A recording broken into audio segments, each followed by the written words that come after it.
ஆசியாவினுடைய மிகப்பெரிய மார்க்கெட்டாக அறியப்படக்கூடிய கோயம்பேடு மார்க்கெட்டினுடைய நிலவரம் என்ன, அங்கு காய்கறி கழிவுகள் எப்படி அகற்றப்படுகிறது, அந்த மார்க்கெட்டில் இருக்கக்கூடிய பிரச்சனைகள் என்னென்ன சுட்டி காட்டப்படுகிறது இந்த தொகுப்பில்.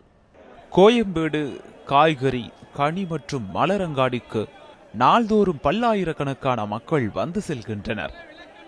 கர்நாடகா, ஆந்திரா, கேரளா மட்டுமல்லாது வடமாநிலங்களில் இருந்தும் ஏராளமான லாரிகளில் காய்கறிகள் கோயம்பேட்டிற்கு கொண்டு வரப்படுகின்றன. குப்பைகளை பொது இடங்களில் கொட்டுவதால் ஏற்படும் சுகாதார கேடுகள் குறித்து பல்வேறு விழிப்புணர்வு திட்டங்களை அரசு நடைமுறைப்படுத்தினாலும் காய்கறி அங்காடிகளில் அழுகும் காய்கறிகள், பழங்கள் கொட்டப்படுவதும் அதனால் மக்கள் படும் துயரங்களும் ஏராளம். கோயம்பேடு வணிக வளாகத்தில் நாளொன்றுக்கு கடைகள் தோறும் தலா 100 கிலோ வரையிலான கழிவுகள் சேருவதாகவும் அவை அன்றன்றைக்கே அப்புறப்படுத்தப்படுவதாகவும் வியாபாரிகள் தெரிவிக்கின்றனர். கவர்மெண்ட்லேருந்து அவங்கள மாநகராட்சியிலேருந்து அவங்கள ஆளுங்களை ஒரு 2 லேடிஸ் ஒன்று போட்டு அவங்கள அள்ளிட்டு போகிறாங்க. காலை வேளைகளில், குறிப்பாக வணிகம் மும்முரமாக நடைபெறும் நேரங்களில் கழிவுகளை ஆங்காங்கே கொட்டிவிடுவதாக குற்றம் சாட்டும் வாடிக்கையாளர்கள் ஆயிரக்கணக்கான மக்கள் கூடும் பகுதிகளில் இதுபோன்ற சுகாதார கேடுகளை களைவதற்கு அரசு தனி கவனம் செலுத்த வேண்டும் என கோரிக்கை விடுக்கின்றனர். சுற்றி இருக்கிற கழிவு வந்ததுனால ட்ரைனேஜ் பாதிப்பு, கொசு தொல்லை பாதிப்பு, அதுக்கு அடுத்து பார்த்தா ஆடு மாடு வந்து சாப்பிடுது.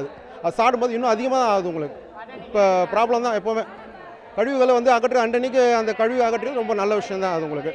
ரெண்டாவது, சென்னை மாநகராட்சி வந்து முறையாக செயல்படுத்தணும். இதை அழுகக்கூடிய காய்கறிகள் மற்றும் குறைவான கழிவுகள் மிஞ்சும் காய்கறிகள் ஆகியவை தனித்தனியே விற்பனை அங்காடிகளில் விற்பனை செய்யப்பட்டாலும் குப்பைகளையும் கழிவுகளையும் தரம் பிரித்து கொட்டுவதற்கான தொட்டிகளை அமைக்க வேண்டும் எனவும் கோரிக்கை வைக்கின்றனர்.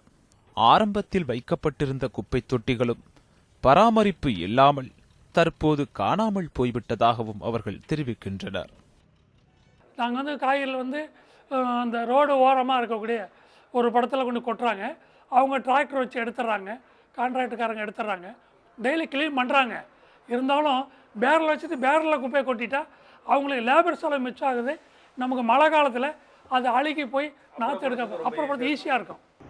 இவை ஒருபுறம் இருக்க, கோயம்பேடு வணிக வளாகத்தில் சேரும் காய்கறி கழிவுகளில் இருந்து மின்சாரம் தயாரிக்கும் திட்டம் ஆக்கபூர்வமான ஒன்றாக பார்க்கப்படுகிறது. கடந்த 2005ஆம் ஆண்டு முதல் தொடங்கப்பட்ட இந்த திட்டம் சில ஆண்டுகளாக தொழில்நுட்ப கோளாறு காரணமாக செயல்படவில்லை. மீண்டும் கடந்த மாதம் முதல் சோதனை முறையில் இயங்கத் தொடங்கிய இத்திட்டம் மூலம் நாளொன்றுக்கு 30 டன் இயற்கை கழிவுகளை கொண்டு 5000 யூனிட்டுகள் வரை மின்சாரம் பெற இயலும். ஒப்பந்த முறையில் தனியார் நிறுவனம் வசம் ஒப்படைக்கப்பட்டு அங்காடி நிர்வாக குழுவின் கீழ் இயங்கி வருகிறது.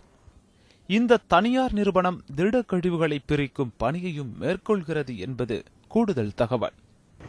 கோயம்பேடு வணிக வளாகத்தில் இருந்து கிடைக்கும் குப்பைகளை கடை வாரியாக பெற்று மின்சாரம் தயாரிக்க பயன்படுத்தினால் சுகாதாரம் பேணுவதோடு மின்சாரமும் கிடைக்கும் என்பதால் உரிய நடவடிக்கை எடுக்க அரசுக்கு கோரிக்கை வைக்கின்றனர். விற்பனை அங்காடிகளில் கழிவுகள் சேர்வது என்பது இயல்பான ஒன்றுதான். குறிப்பாக காய்கறி விற்பனை அங்காடிகளில் காய்கறி கழிவுகள் சேர்வது தவிர்க்க இயலாதது. தமிழகத்தில் உள்ள பெரும்பாலான காய்கறி விற்பனை அங்காடிகளில் காய்கறி கழிவுகள் ஓரிடத்தில் கொட்டி வைக்கப்படுகின்றன. இதனால் ஏற்படக்கூடிய சுகாதார சீர்கேடு என்பதும் மிகவும் குறிப்பிடத்தக்க ஒன்றாக இருக்கிறது. காய்கறி கழிவுகளால் ஏற்படும் சுகாதார கேடு, அவற்றில் கொசுக்கள், ஈக்கள் உற்பத்தியாகுதல், இதன் மூலமாக சுகாதாரக்கேடு பரவுதல் என்பது மிகவும் குறிப்பிடத்தக்க ஒன்று. இந்த வகையில் பார்த்தோமானால் கோயம்பேடு வணிக வளாகத்தில் ஒரு நாளொன்றுக்கு சுமார் 100 டன் கழிவுகள், காய்கறி பழ கழிவுகள் சேர்கின்றன. இவை அருகில் உள்ள காய்கறி கழிவுகள் மூலமாக மின் உற்பத்தி செய்யும் நிலையத்திற்கு எடுத்துச் செல்லப்பட்டு மின் உற்பத்தி செய்ய தேவையான காய்கறிகள் தனியாகவும் மற்ற திட கழிவுகள் தனியாகவும் பிரிக்கப்பட்டு குப்பை கிடங்குகளுக்கு அனுப்பப்படுகின்றன. கோயம்பேடை பொறுத்தவரையில் வணிகர்கள் கூறக்கூடிய முக்கியமான குற்றச்சாட்டு என்னவென்றால், அந்த காய்கறி கழிவுகளை போடுவதற்கான குப்பை தொட்டிகள் முறையாக பராமரிக்கப்படவில்லை என்பதுதான். மற்றபடி குப்பைகள் அள்ளப்படுவது மற்றும் காய்கறி கழிவுகள் தினமும் அள்ளப்படுகின்றன. அவை ஒரு இடத்திற்கு கொண்டு செல்லப்பட்டு தரம் பிரிக்கப்பட்டு தினமும் இந்த அங்காடிகளிலிருந்து வெளியேற்றப்படுகின்றன என்பதெல்லாம் வணிகர்களே ஒத்துக்கொள்கிறார்கள். ஆனாலும் கூட கழிவுகளை தரம் பிரித்து கொட்டுவதற்கான குப்பை தொட்டிகளை வைக்க வேண்டும் என்பது இங்குள்ள வணிகர்களின் முக்கிய கோரிக்கையாக இருக்கிறது. அதே போல இந்த காய்கறி கழிவுகள் கொட்டப்படுவதால் ஏற்படும் சங்கடங்கள் மழை காலங்களில் அதிகமாக இருப்பதாகவும், எனவே அவற்றை சீர்படுத்துவதற்கான நடவடிக்கை எடுக்க வேண்டும் என்றும் அவர்கள் கோரிக்கையாக வைத்துள்ளனர். ஒளிப்பதிவாளர் ஸ்ரீநாத்துடன் அன்சர் அலி, நியூஸ் 7 தமிழ், சென்னை.